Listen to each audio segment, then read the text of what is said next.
It's a natural tendency to believe that the world as we know it will remain as we know it, and that any change that does come will be gradual. However, history has shown over and over that this is a false assumption.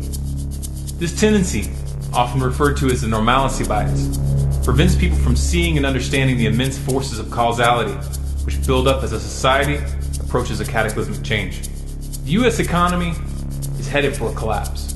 In this video, I'm going to demonstrate why this collapse is inevitable, and I'm going to show you evidence that the U.S. government is actively preparing for this event right now. The U.S. national debt is currently at about $16.7 trillion, and it's been growing by an average of $3.87 billion a day. This is an inconceivable amount of money. The human mind just isn't capable of registering what numbers of this size actually mean. So let's take a look at a visual representation. This is $100. This is $10,000 in $100 bills. This is $100 million. It's also about how much 3,500 Americans would make with a salary of $28,500 a year. And this is 16 trillion. Again, these are stacks of brand new $100 bills. And guess what? This number is dwarfed by the unfunded liabilities that are estimated to stand between 86 trillion and 123 trillion, depending on who you ask. To add to the mix, we have an estimated $1.2 quadrillion in debt-based derivatives still in the banking system.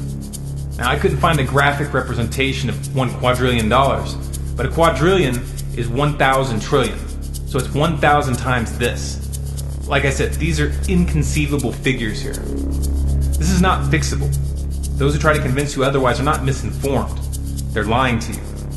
One way or another, we're headed for a breaking point. This is the inevitable result of having a debt-based currency. For more information on this topic, please watch my video entitled Why a Dollar and Euro Collapse is Guaranteed. The US government sees this coming and they are preparing. The way that they're preparing, though, should make the hair stand up on the back of your neck. You might remember not too long ago I did a report on the billions of rounds of hollow point bullets and buckshot that the Department of Homeland Security has on order. Perhaps you thought this was a crazy conspiracy theory. Well, if Forbes is willing to acknowledge it, is that mainstream enough for you? Last week, I put out a detailed report covering a leaked government document entitled Internment and Resettlement Operations, or FM 3-39.40, which clearly outlines the plans for military internment camps for U.S. citizens, and specifically mentions the use of psychological operations officers within the camps to isolate activists and to pacify the population. The link to the video and the document itself is in the description. And then there's this. Well, we have our big vehicle out here. It's an armored vehicle. It's an MRAP vehicle. It's mine resistant, ambush protected. That's what it stands for. This is what we use to deliver our team to high-risk warrant services.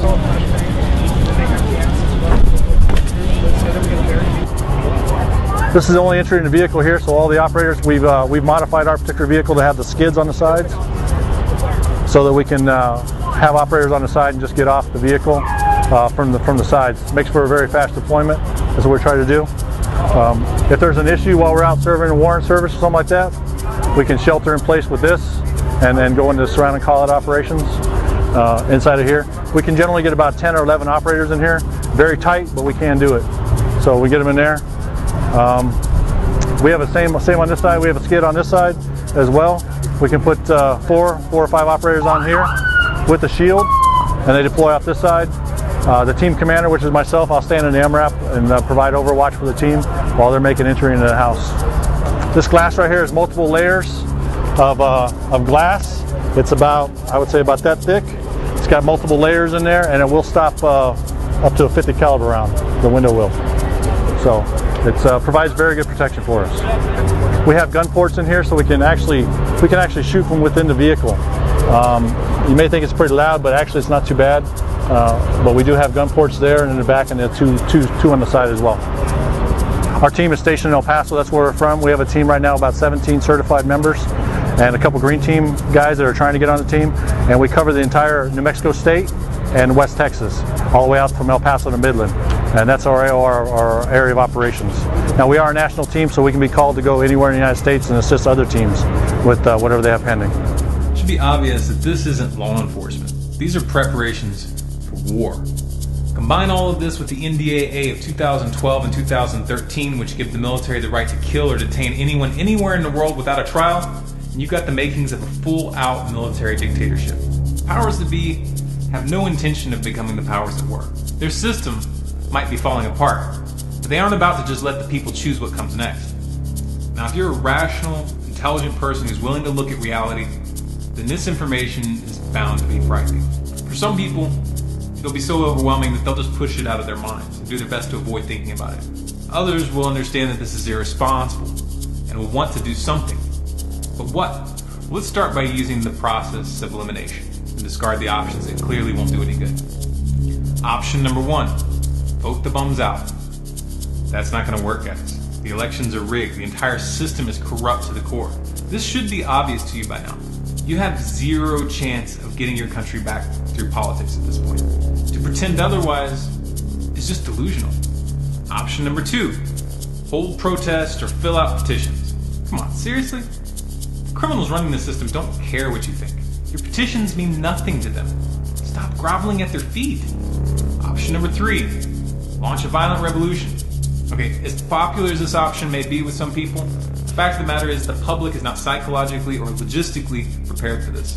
If a small handful of civilians armed only with rifles and handguns try to take on the federal government right now, the results would be disastrous. Anyone with urban combat experience, especially veterans of Iraq or Afghanistan, can attest to this. So what does that leave us? I'm going to describe 3 steps that would change the game if the people could bring themselves together. This is not a command or recommendation, it's just my analysis of what would work. Step number 1, cut the federal government and the bankers off financially. Bleed them dry on every level, meaning stop every single payment going in their direction. If you aren't willing to go cold turkey in this regard, organizing a file for extension, day of action, for example, this April, might be a start. Make no mistake though, to really bring these crooks to their knees, you're going to have to play hardball. Step number 2, occupy and blockade the Congress. Do not let these criminals through the doors. Congress and the Senate are guilty of high treason. The most lenient penalty that they should face for the crimes that they have committed would be a life behind bars. Merely preventing them from going to work would be beyond merciful. But it would be a start. Step number 3, call for the military to break the chain of command and refuse to fight in these wars in Africa and the Middle East. Call for them to come home and protect the people from its real enemies. If soldiers want to fight for freedom, they need to disband the Congress, the executive, and the kangaroo courts that some like to call the judicial system, and bring the financial cartel, which is really running this show, to justice. Sound extreme? Yes, it's extreme. But that's what it would take. Short of this, America's headed for an overt East German-style lockdown when the economy unravels. This isn't something that's coming 20 or 30 years from now. The scale and the pace of the government's preparations should make that clear. Those who have young children and who don't want anything to do with this insanity would be advised to have a plan B, meaning you need to make the necessary preparations to leave the country on short notice. You should have a passport for every member of your family. You should have enough cash to get you out of the country.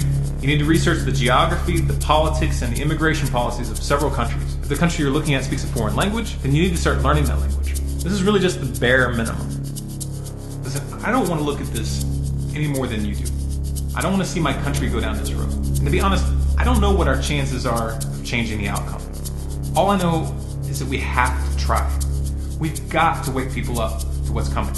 If we're going to win, it's only going to be possible if we reach critical mass. If you feel this message needs to get to the public, then please share this video by every means possible.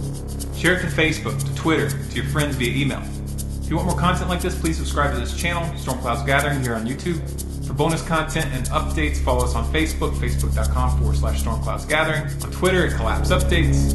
And of course our website, stormcloudsgathering.com. Also, we're doing our live broadcast Wednesday nights, 10 p.m. Eastern, which is tonight, here on YouTube. So be sure to check in for that.